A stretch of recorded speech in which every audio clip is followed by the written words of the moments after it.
marije bakulu batimanta sakana asira sakana anose sakana umbimora sakana psafo sakana skareke sakana hateke sakana kaptanete hapji valwata ole marije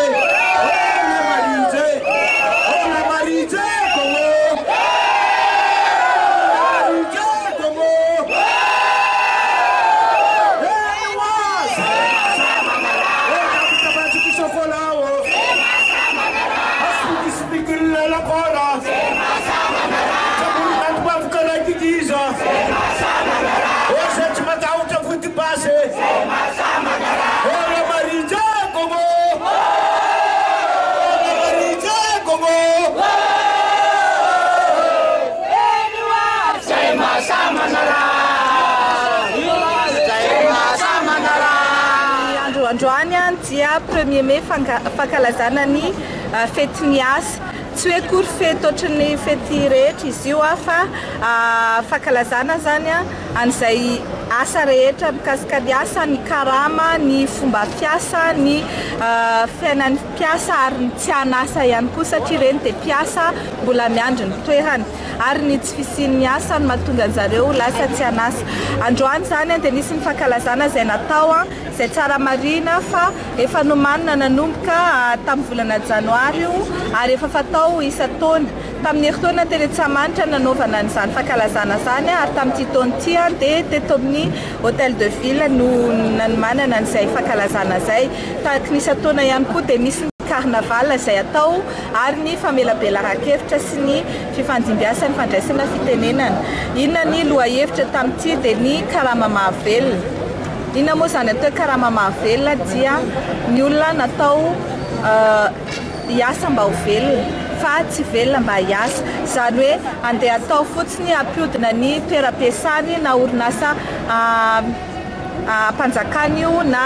eny amin'ny ny asa mpanjakana na eny amin'ny orinasa tsy miankina fa natao izy mba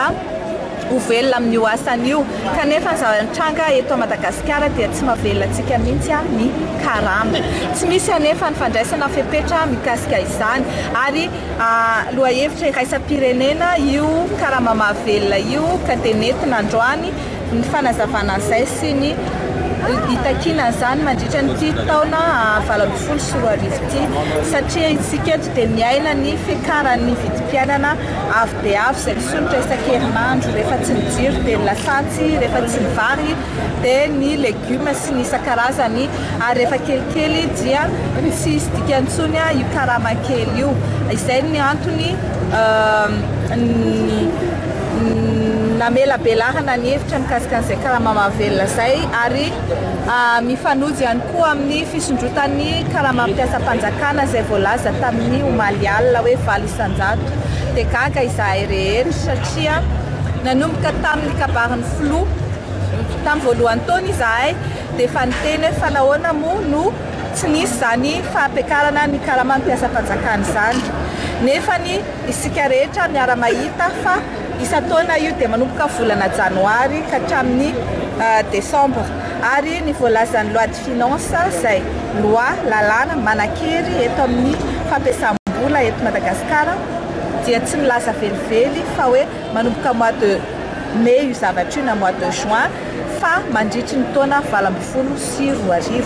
ary 2020 faingo eny isan-jato izay voalaza ao anatin'izay fiakarana izay fa tsy 7 isan-jato ka io izahay dia mitendray fa maninona no sady efa io